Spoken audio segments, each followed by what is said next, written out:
I mean, we spend 30% of our lives working typically, half of our waking hours. Yeah. And we're not talking about why we're doing it other than the money we need. Think about the loss of human joy because we're just doing what the man tells us to do and not even sort of asking ourselves, yeah, for what? For who, right? Does this make a difference? Do I make a difference? Do I matter? Is it possible to find meaning and purpose at work as an employee, or do you just leave that at the door if you sign up to work for someone else? That's one of the questions we're going to talk about today, and I'm really excited to have with me the founder of MeaningSphere, a company that is dedicated to helping people really find their true meaning and purpose at work, and recognizing that people are really excited about being part of something that's bigger than them if they really believe in the mission. MeaningSphere was founded just on this purpose, and I'm really excited today to have the opportunity to talk with Jeff Westphal, the founder of MeaningSphere. Jeff, thanks so much for being here. My pleasure, John. So Jeff, tell us about MeaningSphere. What is this all about? People are so separated from the impact of what they do. And frankly, so overwhelmed generally by all the doing of what they do that it's easy to forget about what really matters to that person, to the person working. What we found, both in my experience in leading and developing a company over 30 years, and then in the research we've done since I retired, is that many, many people actually care a great deal about the meaning of the work they're doing, besides, and including the paycheck. But there's no space. There's no opportunity to talk about those concerns, those needs, and to understand oneself better and to feel a sense of belonging with others who know there's got to be more than just the paycheck. And so MeaningSphere exists to help anybody, anywhere, in any work, to create deeper meaning and fulfillment for themselves in their careers. That's awesome. I can't wait to unpack more about it. But before we go there, tell us about just the spark. Like, when was the moment where you're like, I know exactly what I need to do. I need to start this company. Tell us about that. Well, the truth is that happened 30 years ago. Almost exactly 30 years ago. I'm 63. I was 33. And a wise mentor just kept asking me, why? And, what purpose do you have in mind? What's the end you imagine creating? Just all these questions, and I was doing ostensibly pretty well in my career, right? And but I didn't have the answers. To me, more sales, right? Get more done, cross more off my to-do list. I was in a family business at that point. Get more accolades from my dad. That's what I was driving like crazy to do. And he's like, "Well, why are you doing that?" I'm like, "What do you mean? Why am I doing that? Isn't it obvious?" And after he asked me enough times, I had like a major epiphany. And I realized that the company mattered way more than revenue growth. That the people were way more important and their relationships were way more important than just what are we trying to get done. And it all became about why are we doing it? And I just realized that, for me personally, being of incredible privilege, I just felt like, wow, this business is way more than just a business, and these people are way more than employees. And I've got a role to play that's way more than, whether my dad's proud of me or whether I make more money.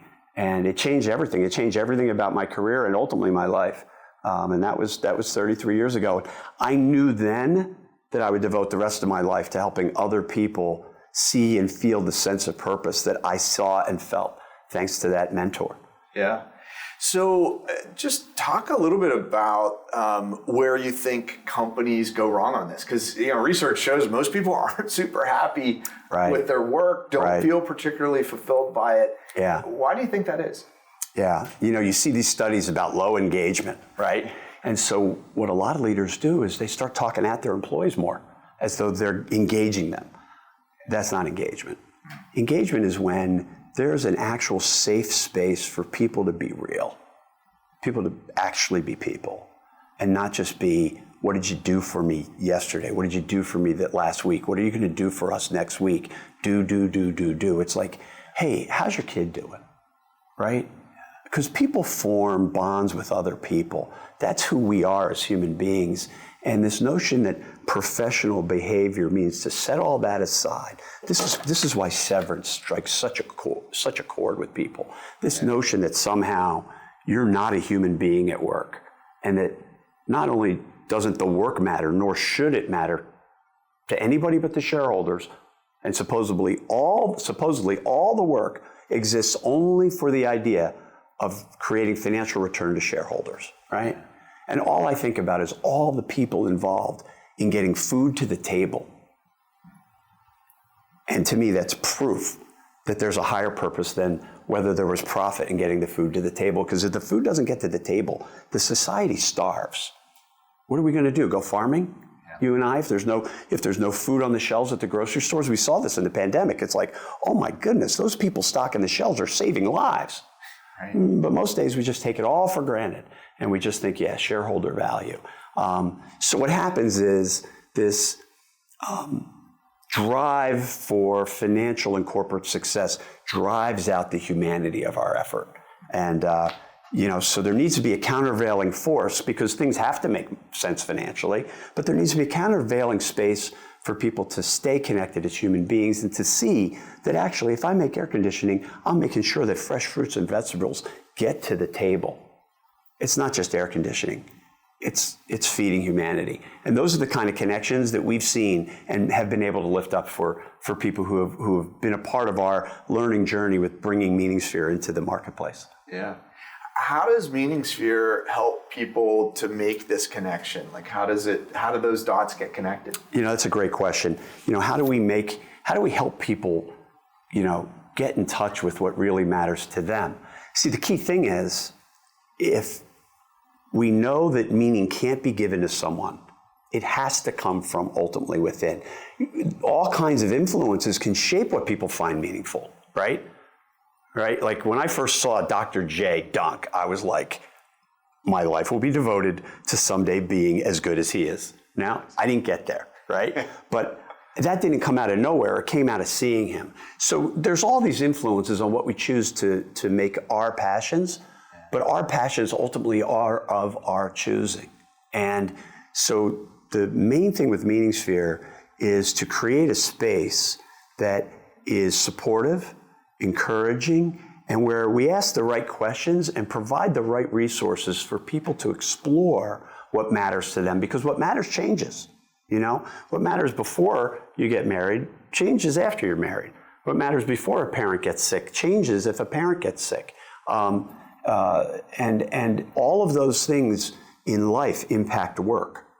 And the work experience, what we learn at work, can change the way we approach conversations at home or decisions about finances or all kinds of things.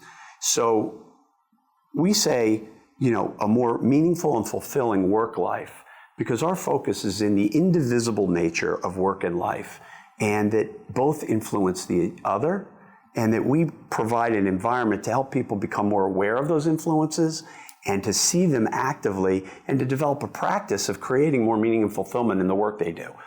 Whether the financial schedules were right or the sales number was right or wrong, in the end, it's what do you do with that, right? What does it mean to you? Yeah. And what we find is people have real epiphanies, just like I did when my mentor asked me, why are you here? They have real epiphanies. And, they realize, too, that, I don't have to change jobs and take the risk of leaping to something else or somewhere else or go on my own in order to have a really fulfilling work life. A lot of it is really just how I look at it.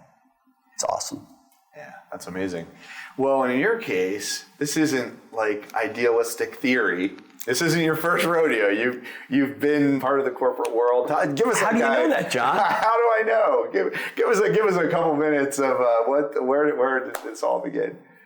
Well, as you know, because you and I have been colleagues before your wonderful, wonderful teaching career, something you envisioned. I remember when you envisioned it, and one of the great meaningful things in my work life has been watching you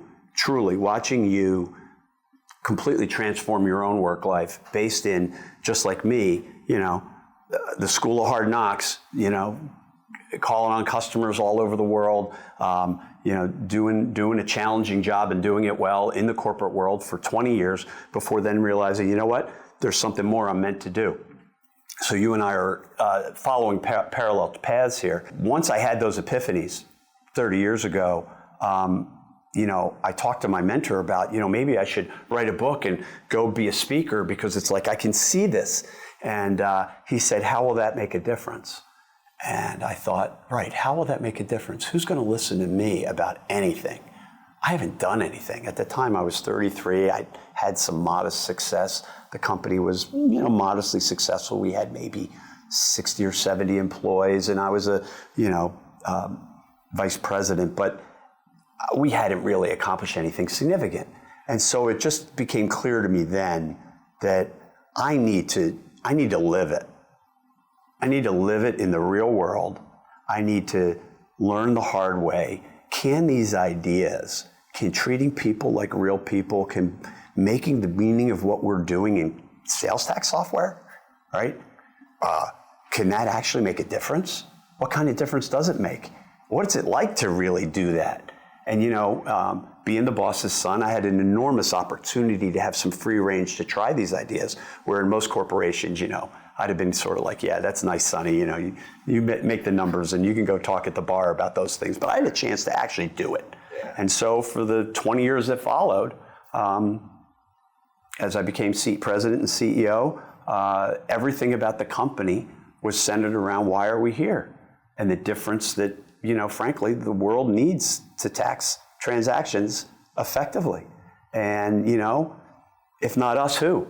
Everybody can't work at the Peace Corps. Somebody's got to make the sales tax software. So as I would say, it might as well be meaningful sales tax software, but what's the meaning you see in it?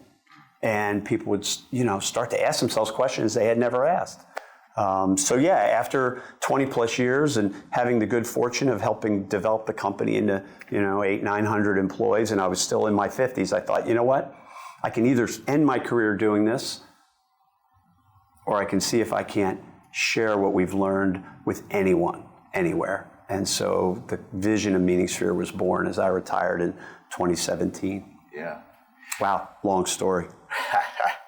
Well, you mentioned several times your father and just the role. There was, founded a company and really got things going, and then you became part of that. If you don't mind just sharing a little bit of that experience being in a family business. I know a lot of people that watch my channel are part of family businesses. Mm-hmm. Interesting dynamics, of course. Mm-hmm. And maybe just talk a little bit about that legacy, but also the experience of that. Yeah. What's interesting, you mentioned my father. His startup story isn't the classic, Steve Jobs and Wozniak in a garage, right, with an idea. His story was because he was getting laid off for the third time. And the third company he was about to be laid off from, he had led the development of a small utility back in the COBOL mainframe computer days in the 70s that would be a database, what we would call a database, what they called a file, of state and local tax rates, which were needed for lease accounting that the parent company needed. And they were just going to shut this down because he had seen this as a business opportunity, and they just saw it as a tiny thing. And he said, can I buy that from you? And it could be a business. At the time, it had $100,000 in revenue. There was a book of sales tax rates and a few customers who got those rates on those old magnetic tape things. And so he was being put out at work, and in that, he had the opportunity to turn something that was really nascent into a little flame. And he and my mother, they nurtured that flame. And 10 years later, it was 30 employees. I was number 29 and a few million in revenue. And he had lived the American dream and, was a German version of Horatio Alger, right? I had gone to law school and gone into advertising and was going to take a job with Marriott. And he said, why don't you come work with me? So next thing you know, I joined the company, blah, blah, blah. MeaningSphere, on the other hand, so here it is. I'm like a retired CEO. We'd grown the company to 1,000 employees. It had been quite successful, the leader in its area. And I had the good financial fortune, as well as the opportunity, since I started so young, a pretty good runway to try to create MeaningSphere. I didn't call it MeaningSphere at the time. In fact, the idea was just to write a book and go in the speaker's tour.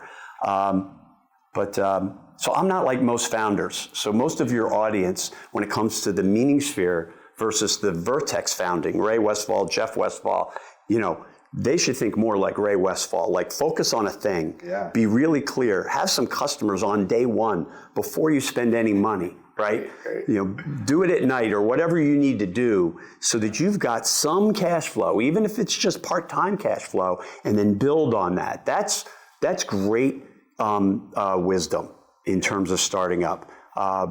If you happen to be a retiring CEO and business owner who's got multiples of 10 million that you could lose on a startup, and you've got a big world-changing dream, and you've got 30 years of experience and network and all the things that I brought to it, well, then you might try to do it the way we did with MeaningSphere, which is research-backed from the beginning, highly experienced colleagues from the beginning, the ability to build a global infrastructure from the beginning, and we've already got 3 years of roadmap built, so that as we're now finding our market in the marketplace right now, and we'll be accelerating that in September, we know what they're going to want next, and we have it in the pipeline to deliver. So that's a very unusual story. My father's story is a more typical, and frankly, a more realistic story for most people starting up. I'm not most people. Yeah. Well, one thing I often tell my viewers or students or clients, to think about bootstrapping and really work that kind of like one piece at a time way to start small and start smaller. But one of the exercises I often will say, how would you start this business if you had $10 million in the bank? And so, that's just to think through, like, how we do it big, and then whittle it back to what's the smallest thing. And then start. Right. But in that case, it's because they haven't really figured out who the recipient of this value is, or what problem they're solving for them, or how they might do it. And in this case, you've had this vision for years and you've seen it play out. And it reminds me a bit more of the Steve Jobs approach, where it's like, well, our customers won't know what they want until we show it to them. And having the opportunity to do that, often more of like a startup founder that's been funded. They have the idea and they get that funding first. So you had that opportunity. What are the things that allowed you to do that would have been difficult to do if you were bootstrapping from the beginning? Well, what we could do is both work back from a big vision, right? I don't know anyone who wouldn't benefit from a space to be able to talk, to be able to learn, to be able to think, to be able to explore what matters to them about the work they're doing. I mean, we spend 30% of our lives working typically, half of our waking hours. And we're not talking about why we're doing it other than the money we need. Think about the loss of human joy, loss of awareness, loss of innovative opportunity, because we're just doing what the man tells us to do and not even sort of asking ourselves, for what? For who, right? Does this make a difference? Do I make a difference? Do I matter, right? What a way to spend a life, to not have an opportunity to consider that. So the market ultimately is the entire working world. It's kind of like what happened when Bill Gates and the early Microsoft folks stopped wearing suits. I'm not wearing a suit today thanks to them, right? And I love the fact that I don't have to suit up like I used to when I was young. And that's how we feel about MeaningSphere. So we took a really big vision and big approach from the beginning. And we asked ourselves, what kind of platform and what kind of organization, what kind of culture would be needed to support that big a vision, right? And so we built that, right? We've gotten to apply all of the best of what I learned in the more challenging environment of an existing corporation evolving a culture, right? 20, 30 years ago, with a lot of questions about, the whole term collaboration was like, well, what do you mean by that? Like, you're a communist. I'm like, I'm not a communist. I'm just thinking if we work better together rather than compete individually, we're going to get better outcomes. It's not like, socialism. But at the time, it was like, what do you mean by that? And how will we know who's at fault? And it's like, well, I'll tell you what, if all we care about is who's at fault, we're going to spend a lot of time not growing the business. If we can work together to get better, we're probably going to grow. And of course, Vertex's financial performance was, frankly, beyond measurement. I mean, our ROI for 25 years was infinity because we had no invested capital. And by the time I retired, the company was worth over $1 billion, right? With no capital. My father's initial purchase was $50,000 of the original IP. So, you know, there's real economics behind this stuff. But at that time, it all seemed like, you know, woo-woo. So to make a long, long story short, we're going big or going home. And we can't because I could, right? But I wouldn't recommend it to most people. Right. So talk a bit about so there's a platform, you talked about creating a safe space. If someone, you know, goes to the MeaningSphere.com and says, like sign me up, what's their experience look like? Right. Well, right now, we have a soft launch learning experience. You know, we've had over 10,000 individuals complete our Meaningful Work Inventory, right? Which is a research-backed, peer-reviewed vehicle that we converted with the help of the original researchers into a coaching and development tool. So in and of itself, we're already having an impact, right? We've learned a ton about who are those people who are coming, what are they looking for, what do they get from the inventory, what don't they? And now we're bringing in the original vision of a multifaceted experience for individuals that begins to connect them with other individuals seeking more meaningful and fulfilling work. So that release will happen in September.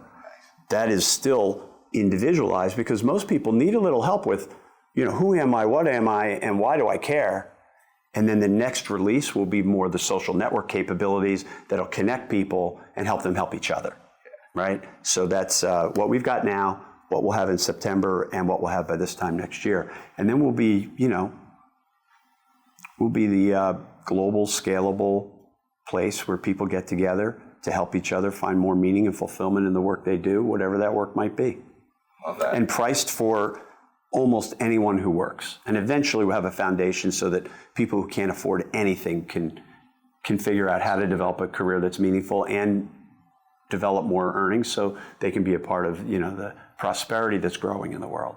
Love that. Yeah. So if you're running a company or you're a manager in a company and your employees start to use MeaningSphere, how do you feel about that? That's a great question, right? You find out that your people, so that's a problem right there, right? They're not your people. Right. That's one thing that you helped me learn. You were never my person. We were friends and we were colleagues in a shared enterprise and we had different roles to play, right? When leaders in traditional organizations understand that people who they work with are exploring, you know, what's the meaning and fulfillment that I want from the work I do, they can view it basically one of two ways, right? This is a wonderful thing.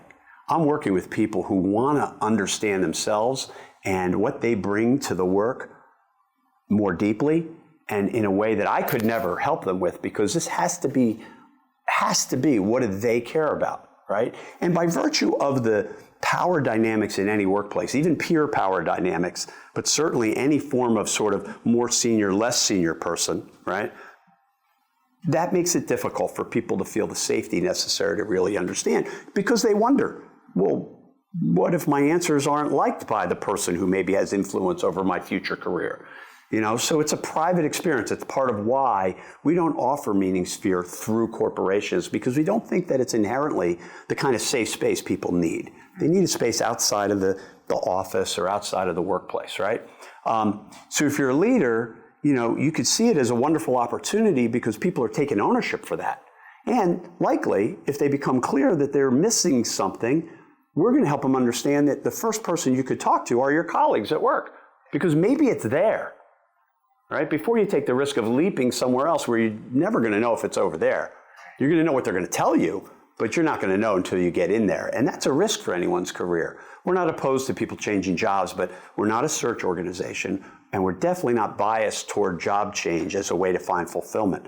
We're biased towards self-knowledge as a way to find fulfillment. And then the job doors will open, or the opportunities will evolve from that self-knowledge. So that's a great opportunity for business leaders. If one chooses to feel like, oh no, they're going to think of needs I can't meet, or they're going to think of challenges that we've got that we can't fix,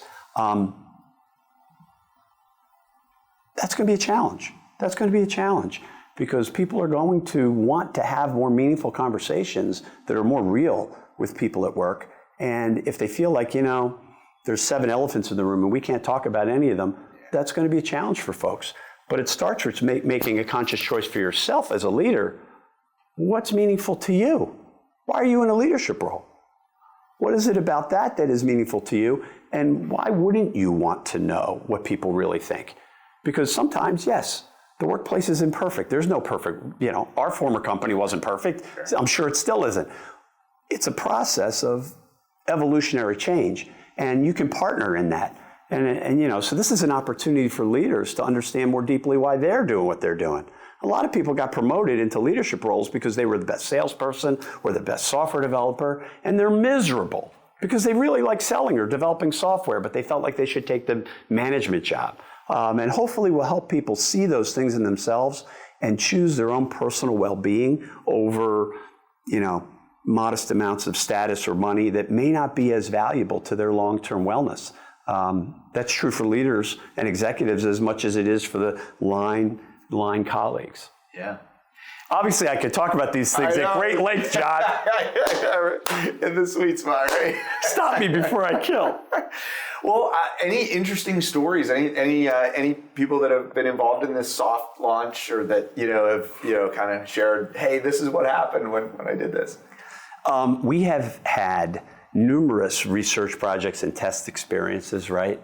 And what has been most meaningful, what's really gratifying so far, is how many people in jobs you would think the meaning is sort of obvious, and how many people were like, wow, I completely lost sight of why I was doing this in the first place. And I'm talking about nurses, teachers, doctors, lawyers who are literally like, forgot why. And it's not really hard to just a little bit of prompting, a little bit of self-reflection, a little bit of opportunity with a caring guide, someone who just knows how to listen and to support offer some open-ended questions, and you see people just go, right, I wanted to touch lives, and I am touching lives. But I get so overwhelmed by the rules and the this and the COVID protocol and everything. I get so frustrated by all that, I forgot why I did it in the first place, in the words of one nurse. So it's just, it's incredibly fulfilling to see people discover what they really care about, and to remember that their work really does matter. It's my life's work because of that. Yeah. So talk about when you actually kicked off MeaningSphere. Right. You decided, okay, this has been a vision for years, maybe decades. Right. But it's time, it's go time. What did launch look like?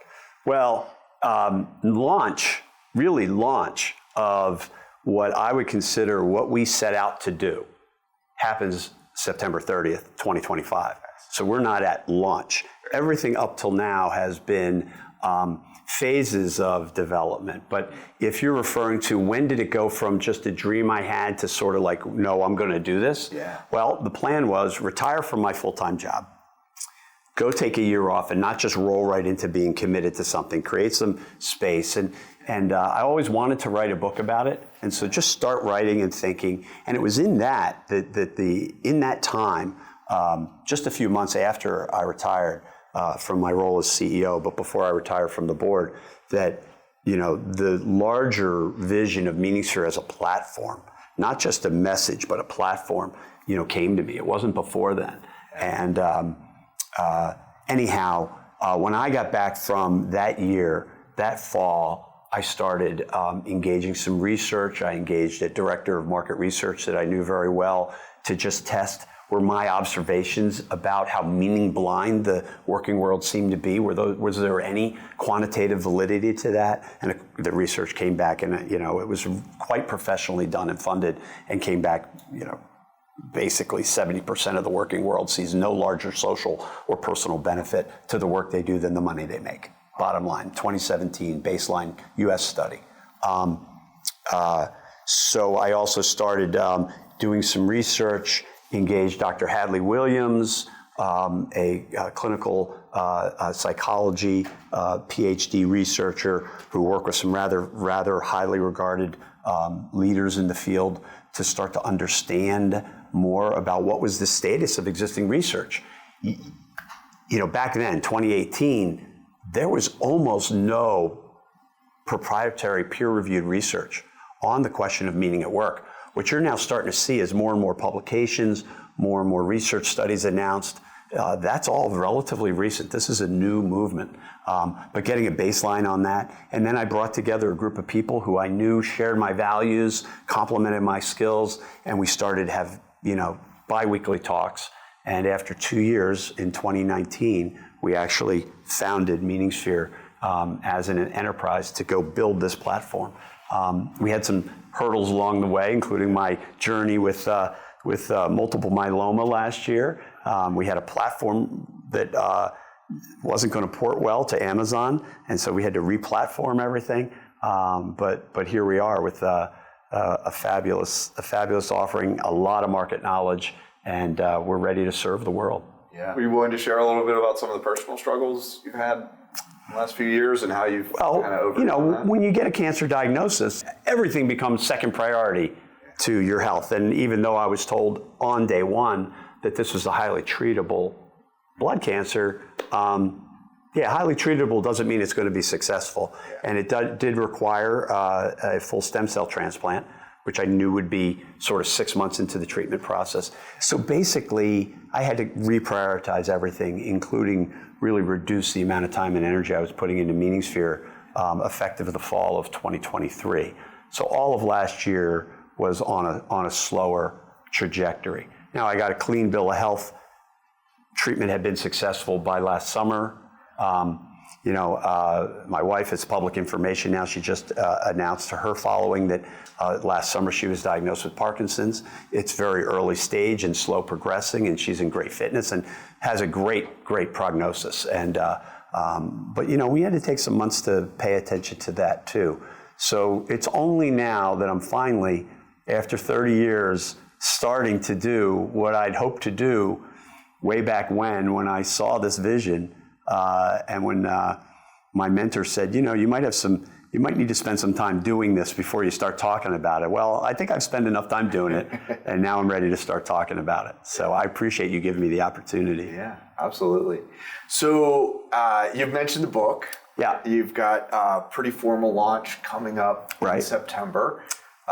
Tell us about, some of the things that are really on your mind to make sure that that's impactful, and what do you really hope is the outcome from it?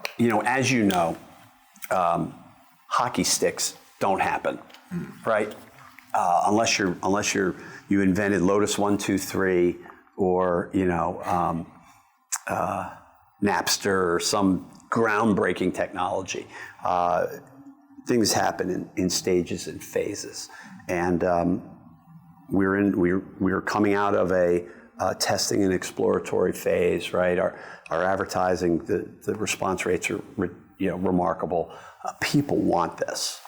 Yeah. They really want it. They know there's more. They just don't know how to create more for themselves when it comes to really feeling good about what they're doing. And this is true of a lot of people who have achieved some level of success.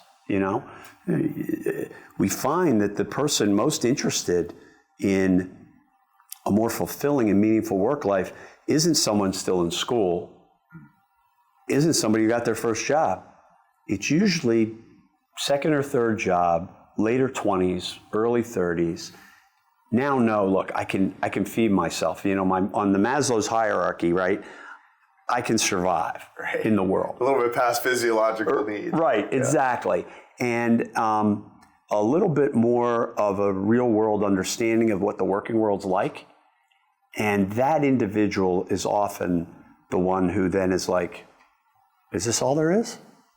There's got to be more to it than this. And who, having watched their parents or their family members or their friends suffer through what they perceive as, and often is, a fairly dreary kind of journey, they really want to understand, how can I have more? But they also know that, everybody can't build the next great solar panel if you're interested in sustainability, or have a breakthrough that will help protect our troops, right? And we're agnostic. MeaningSphere is agnostic as to what you think is meaningful, so long as it's not hate, so long as it's not hating anybody for just who they are, what they look like, or what they believe. We're not helping you with that. But anything else that you find meaningful, we're here to support. And you see now, once people have built skills and they know they can accomplish, and it's like, okay, why? And that's where we're focused.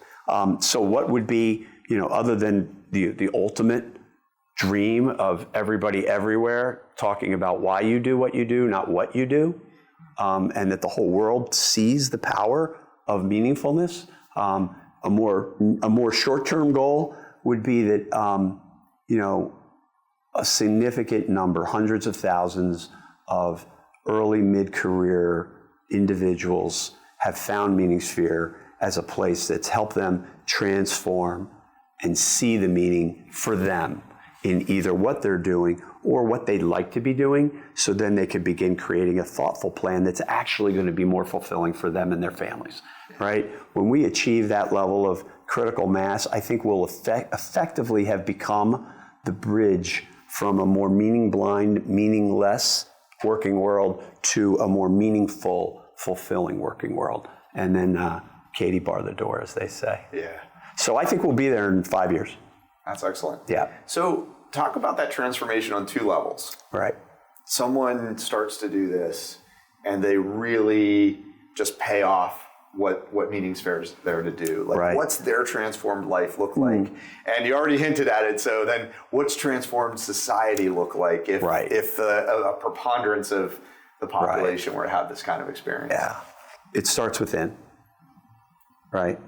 And so it starts with anyone working, coming to work, aware that, you know what, the part of this that matters most to me is the quality of the coding. That's like, I love that. And I want to make sure that everything I do is going to enhance my ability to grow as a professional in my chosen field, because I'm good at it, I love it, it gives me, this is what I care about. And so I'm not going to get as distracted by office politics. I'm not going to get as distracted by, should I or shouldn't I try to become the manager? I'm not going to get as distracted by those things, because I'm clear for myself that this is what I really love, as opposed to just showing up and being sort of all over the place because I don't know what I really love. Maybe I've lost sight of what I really love. So that's the most immediate benefit, is that then creates an environment for that individual where the work they're doing already can be that much more meaningful because they know why it matters. Whereas someone else sitting right next to them might be like, I've been doing coding for 5 years. I know I'm really good at it. But you know what I've really come to appreciate is mentoring the young people. And I don't know if I want to be like the manager, but I would like to be involved with helping onboard our new talent, because it's just so great to see the lights go on as they understand how to be effective in collaboration with some of the more senior people. And that brings more meaning to me right now than, becoming a better software developer. I'd really like to spend more time. So I'm going to go ahead and now think about, with my mentor or talking to some of my colleagues, how can I get more involved in that? Because I think that'll be more fulfilling. That might lead to realizing I'm more about people than I am about the technology. I got into technology because my Uncle Bob said, if you learn how to code, you're never going to want for work. Yeah. But now I realize I'm more about people and relationships. 3 years down the road, I might find myself in a conversation that says, I'd really like to bring my technical knowledge into the marketing arena, right? So there's all kinds of significant career development, career path, and career reward that's really real for people. This isn't just sort of something that's fun to think about on Saturday afternoon and, philosophical. This has direct impact on important decisions about where people take their career, right?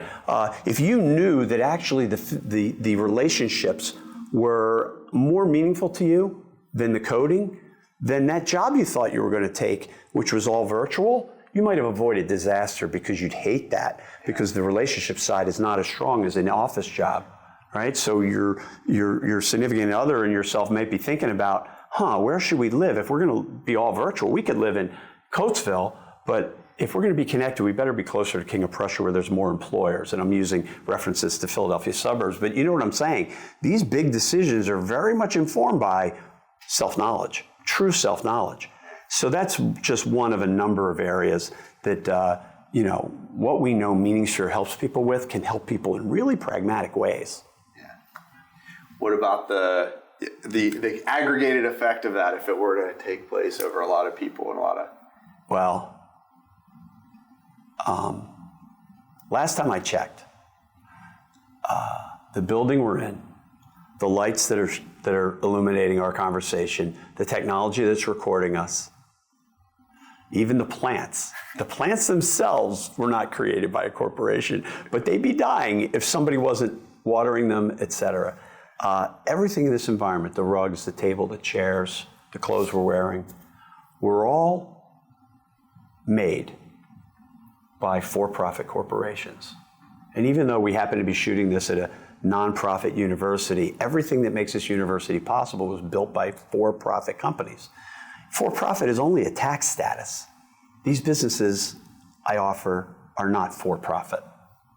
They use finance and must return a profit to serve their true purpose, to make communications like this time together, possible, so that we can share these ideas with people that might benefit from them, right? And all these businesses that made all this stuff, the ceiling tiles, everything, not to mention the power coming through everything, to buy all those things, they had to pay taxes, which paid for the roads that I drove on in order to get here so we could do this. So there's even sales tax built into what makes this conversation possible. So imagine what kind of world we'd have if everybody saw that and everybody could see where they fit in it. And everybody knew that we needed everybody else all the time.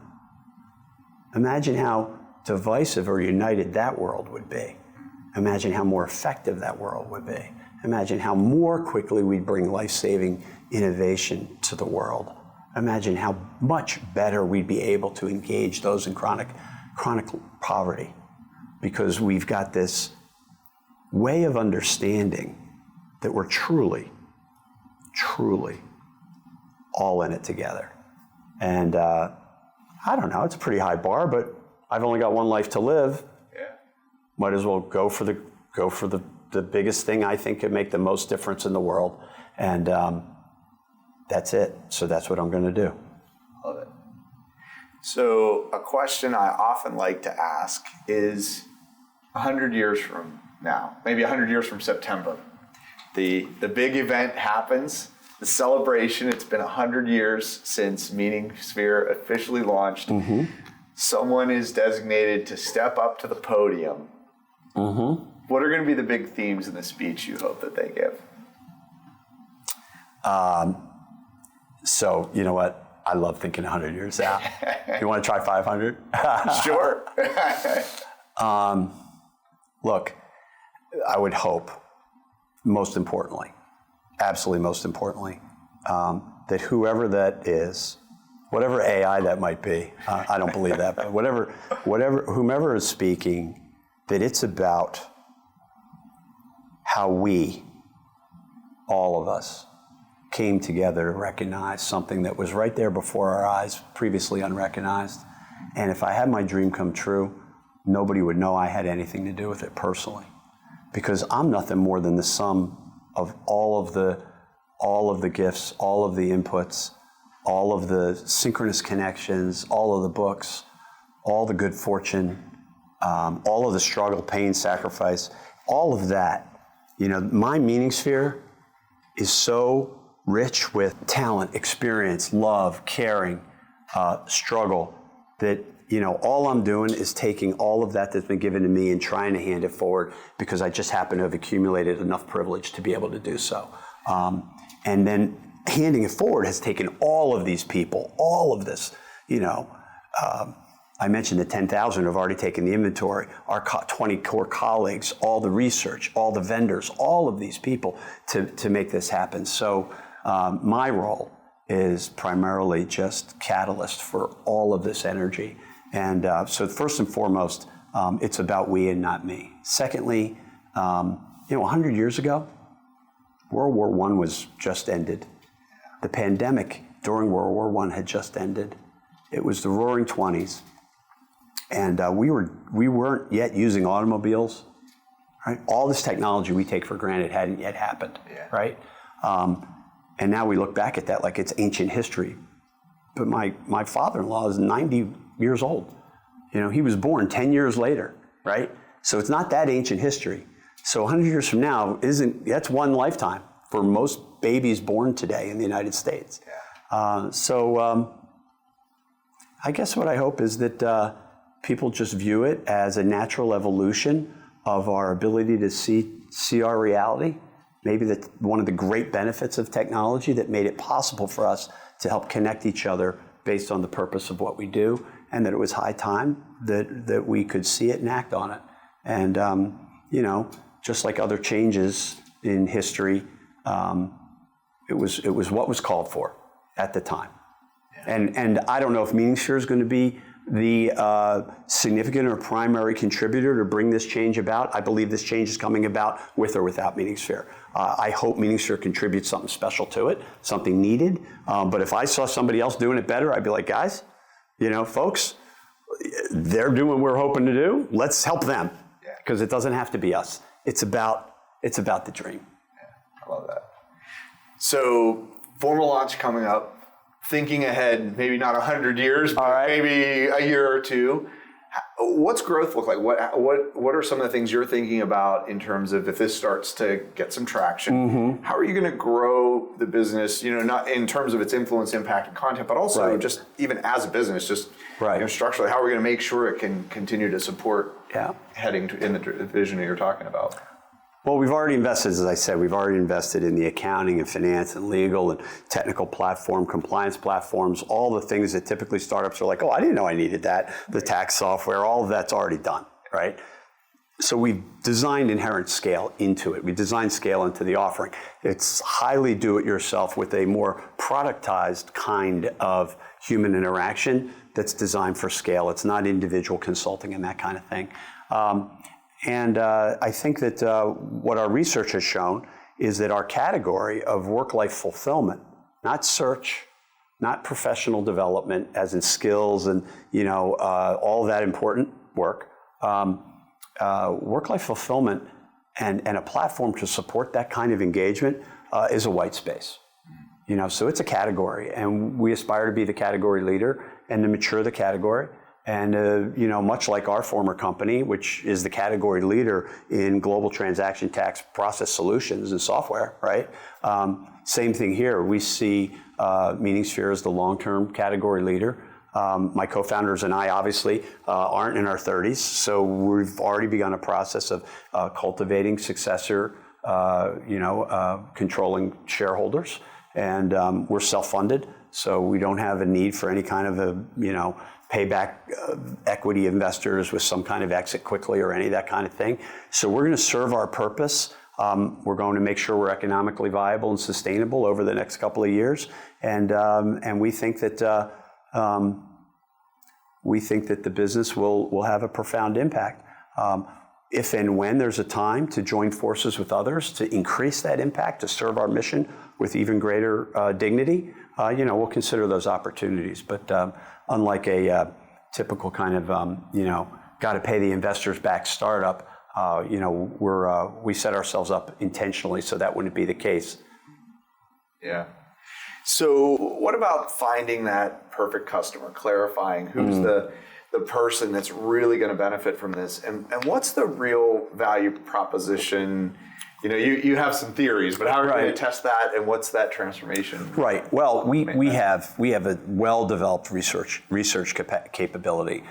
We've completed, I think, a dozen different studies for different purposes as we've been maturing the concept. We have a standard that we hold ourselves to that we won't. You're talking about the meaning of somebody's career, which is a short leap from the meaning of their life. Even though we don't do meaning of life because that's everything from parenting and marriage and health and wellness and all these other important areas, right? Yeah. So we're meaning of work life, which is the intersect between work and life, but not all of life, right? Yeah. So that said, even work life is a pretty significant thing. Just think of the choices people make and the impact on their home life of, do I take the promotion? Don't I take the promotion? Will I be happy? Am I coming home frustrated and upset and difficult for my family? Or am I coming home feeling like, you know what? I have a proud profession that I'm a part of, that I care about, and that we can build a life around, along with the professions of the others that I'm involved with. So those choices are fulfillment meaning and fulfillment are pretty big and fuzzy, right? This isn't just feel good. This is also about being in a good place because you've made wise choices for yourself, right?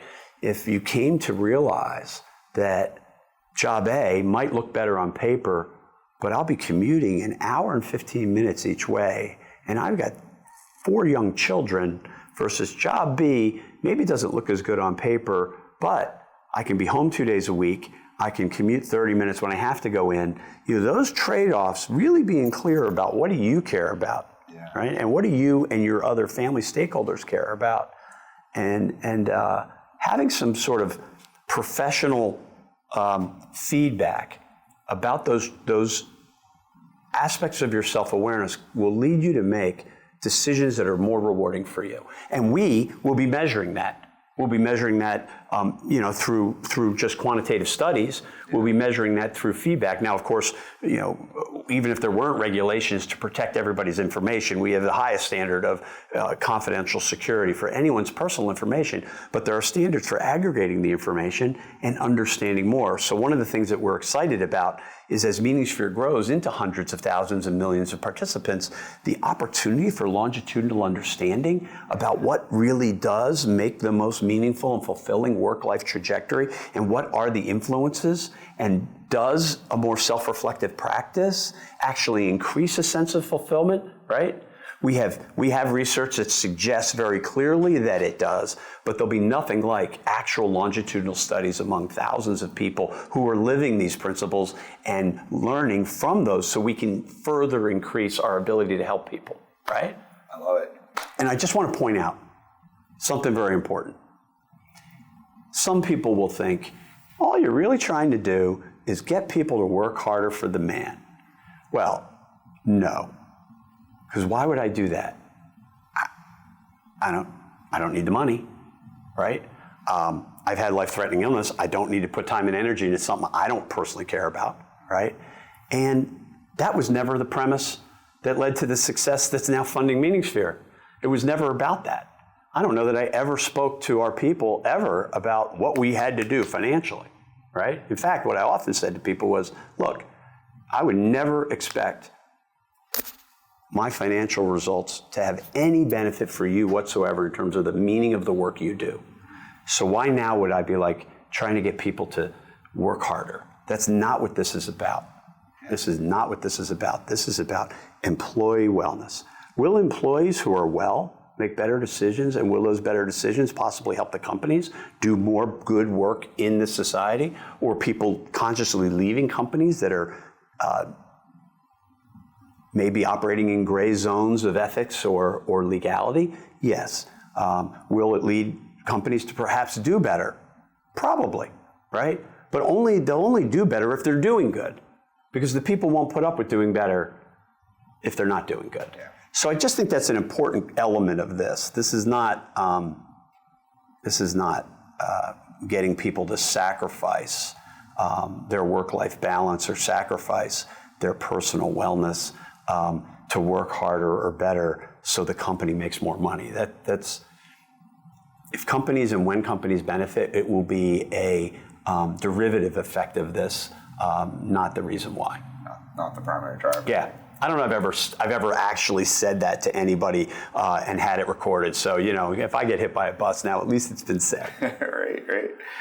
I feel like we got to nerd out about the research a little bit because you've talked about quantitative research and qualitative research, longitudinal research. Right. Like, what's some of the most interesting things that you've uncovered or identified as you've been doing some of this research?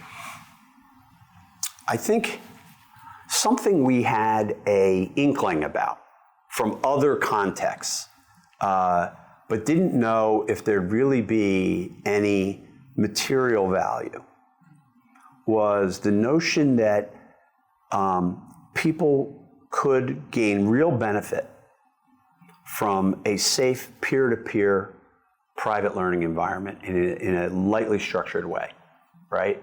Come together with a group of people from different walks, right? And basically have a subject, right? The topic could be, how employee benefits affect the meaning of your work. Pick one, right? Or and to just let people in a respectful way. Nobody's giving each other advice. Nobody's correcting anybody. Just share from their experience, right? Our focus group of research lifted up that people loved it. They really loved it because there's some magic that occurs when you get people together around a topic they care about and they're free to just share, and they know because there's a facilitator and there's a light structure that they're not going to get judged for what they had to say. They're not going to get corrected. The boss isn't going to shout them down, and they can just express it, and then they can hear other people. And the peer learning is really valuable. We started experimenting with this in the early days of MeaningSphere in a very, very unstructured way, and we saw real potential. And then we tested it in a structured way. So as we bring on more of the community functionality, Meaning Circles will be a part of it. Yeah. And that was born, out of that exploratory research. Yeah. So that was a really exciting thing in the research. There's so much I could talk about. Right? Well, Meaning Circles. Let's talk about Meaning Circles because you use that. That's not insider language anymore. That's right. Although it's not yet public released, but it's trademarked and all that good stuff. Right. Yeah. But a really important part of this. So what's a Meaning Circle, and what does it feel like, or what does someone experience if they're part of one? Yeah. Well, a Meaning Circle is a group of people. Intentionally from diverse walks, so nobody else from your company, right, who come together with the facilitator. Facilitator has no more than sort of 5 minutes of opening ground rules and, what's our process. There may be a presenting question, there may be a short reading, something in the general realm of work-life fulfillment, maybe an issue suggested by one of the individuals who might be struggling with an issue, but it's inherently designed, and this is the ground rules basically, that we're here to share with no judgment from anybody else, not asking for advice. If you really need advice, you can then reach somebody outside the Meaning Circle. You can approach them and you can say, look, I think you have experience, but this is not a place for advice. This is a place to just share from your experience and or your curiosity about the topic and see what you learn from the dialogue. That's a Meaning Circle. It's an hour, largely on Zoom for cost, logistics, et cetera, but also in person for people who are, in co-located spaces. So that's an experience that we'll be offering in the MeaningSphere in 2026. Nice. Yeah, it sounds like it would be a really interesting way to engage with others and get that input in. School is so linear, right? Yeah. You got the class, you got the curriculum, you got to learn this so you can learn that, so you can go to the next year so you can learn that, so you can learn that, and you got to, and everything is very much, and work gets to be very much linear, right? Sure. You've got to build the software so we can deliver the product, so we can do this, and then I got to build the next piece of software, and everything is do in a line. Well, reflection and learning actually doesn't happen that way. It's much more organic. It's much more multidimensional. And what we've learned is when you create a space where that can happen, you make leaps of insight that wouldn't likely be happening if you took a graduate course in meaningful work, right? And read all the books. Because now you're in like a linear mode and you're supposed to consume the content. And it's not coming from your actual place of living or from other people who are like you, who you can identify with and say, okay, that person like me is just trying to, create the best career they can for themselves. And they did switch jobs.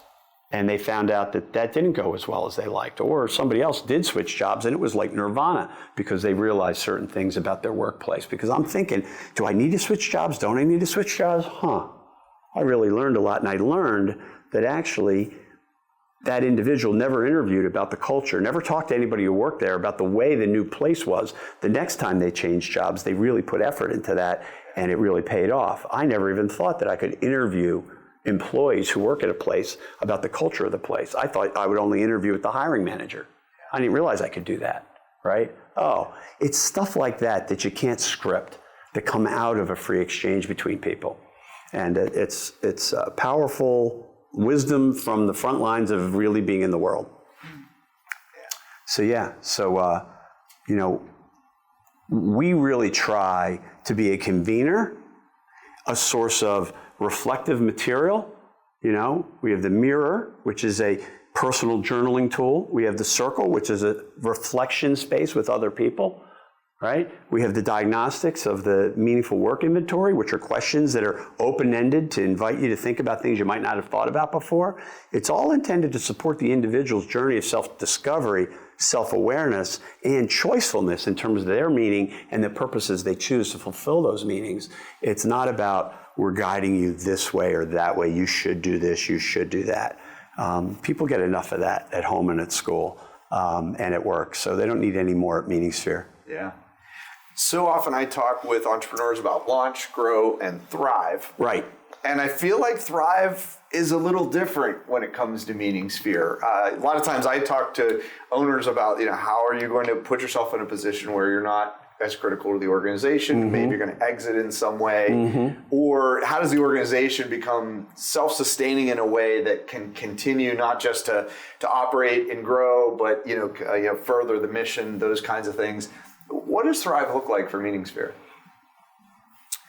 Well, I'm glad you asked. We've intentionally tried to encourage the development of a peer-to-peer culture that honors different levels of skill, knowledge, and experience in decision-making and in the responsibilities that people commit to, but that constantly reaffirms the idea that the meaning that individuals have and groups who come together to do work together is what's driving what we're doing, rather than the wisdom of the boss or those issues, right? So we have no organizational chart. My dear friend, colleague, and mentor, Gail Townsend from W.L. Gore, which is the world's largest organization, multi-billion-dollar global organization that's never had an organizational chart and no bosses in any formal way, no hierarchy designed in any formal way for 70 years, has been advising us for the past 3 years on how we're bringing this organization, this enterprise. We don't even want to say organization because that implies we've got to be organized, which means we've got to know who now has certain responsibility forever and ever. Well, that's what ossifies enterprises and limits people in boxes and creates all kinds of added overhead that, as you know from our former environment, we had some of those things. The real work gets done in direct conversation with the people who have the skills, knowledge, and experience to make multidisciplinary decisions that matter to the enterprise, right? And if you can make a decision, make it. If you feel like you don't have the skill, knowledge, or experience to make a decision, reach out to people you think do and create an agile organization, right, that evolves with the needs of the enterprise internally and externally, rather than a fixed organizational structure and hierarchy that now exists partially to serve the organization and not really the customer, right? So we don't have an org chart, and we don't have a CEO. I'm super part-time. My co-founders and I together are the founding signatories to the incorporation agreement, but none of us are operational. We have some wonderful, mature individuals who have the skills you need, finance, marketing, development, et cetera. But they work together in a kind of an amoeba kind of way, rather than a central command way, to address the needs that we have as an enterprise. So thriving to us looks like evolving together in our ability to organically serve our purpose, and to do it and to continue to grow and to honor each other's intrinsic desires to learn and grow in that system, right? We not only innovated a platform to help other people find meaning in the workplaces that they work in, but we're developing an enterprise platform and culture to support our own folks to be able to do that. And it's unproven. We don't put a label on it. There's no name for it, because then it's like, well, what does that mean? I don't know what it means. I know that we've been making great decisions together, and we've been doing great work together, and we help each other in ways that we feel experienced and confident in helping each other. And if we don't, we go find somebody who has it. Yeah. It's not easy. As Gail says, it's harder, but it's better. Right. Yeah. Thriving looks like being great at that, to the point where we have a nucleus that really is like, yeah, this is the way we do it at MeaningSphere. I love it. Yeah. So if someone's watching this and they're like, I want to get involved, I want to take the diagnostic, or I want to be, want to be part of what's going on, or maybe they're like, wow, this sounds like an interesting organization. I'd like to learn more about it, maybe be part of it. What are some of the ways someone could find MeaningSphere, get involved with MeaningSphere, or maybe engage with you in some way? Thanks. Right now, you can go on the website, take the inventory for free. For $20, buy your personalized report, and really get immediate feedback on how you're experiencing your work right now. Right? That's available today. Guides are available for direct consultation at the most reasonable price that we can bring forward a mature, trained person to be an effective listener for people who really want to dig a little deeper. That's available today. But it's very 1.0, not the holistic experience that will be available in September. But still, we would gladly support anyone who wants to get started now. More importantly, looking ahead to September, we're anticipating reaching out to our network of friends and interested parties who know that this is something important that really is needed in this world, and elicit their help as ambassadors, so that when we begin to scale, there are people there who have been trained to be able to help newcomers, find their way around, help make sure the software is working right. You know how Microsoft always had their, they do their their beta version and have thousands of testers. Well, it's the same basic idea. Our ambassadors will, be a part of the founding and get some benefits for that, obviously. So if that's of interest, anyone can just send an email to Jeff Westphal at MeaningSphere.com. Go onto my website and or my social media and just say, hey, I heard about the ambassador thing. Love to know more. That's a few months out in terms of a formal program, but not very far out. And we'd love to know of individuals who'd like to help. And what you're seeing in my own social media today, I am basically trying, warts and all, because people ask, well, where did this really come from? So starting with the beginning of my career to the launch of MeaningSphere, I think about 10 weeks into posting major moments, in snippet version online. But each of those will be a chapter in my upcoming book, right? And, the working title in my mind is just A Worklife, My Journey to the MeaningSphere. And it basically answers the question for anybody who cares to know, where did this come from? And, who is this person? Warts and all. So, feel free to join the journey, at Jeff Westphal on LinkedIn or on my Instagram. I love it. Well, before I wrap up, a lot of times I like to ask about founder films. I do a lot on this channel about founder films and do breakdown. And it could be a book. It doesn't have to be a film. But what is your favorite founder film, or what's your favorite story about a founder? I know you like to ask that question, so I've really thought about it. Yeah. And I'm like, founder films. So there is a founder film that really was important to me way back when, and it's the only one I can think of that's a founder film. And that would be, and I don't even know the name of it, but it was the original movie done about the creation of Apple.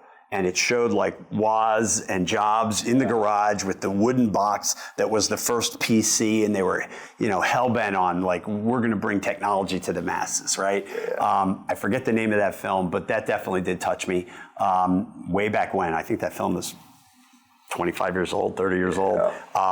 The more recent founder film is a TV series that I call it a founder film because I think Ted Lasso was a founder, brought into a very unusual environment, operating at the lowest level, and like, let's create something almost out of nothing. Let's take a big swing here, right? Yeah. So I'm going to say Ted Lasso is my favorite modern founder film because you've got a real visionary leader, but that stuff he's doing, that's not just Hollywood. We do that stuff, and it matters. It matters what people believe, and it matters who you involve. And it's the best leadership training I think exists in the world is Ted Lasso. I love it. So Jeff, there you go. Yeah. Jeff, thanks so much for being here and telling your story. Are you kidding? Just being together is worth it. Absolutely. Oh, this is awesome.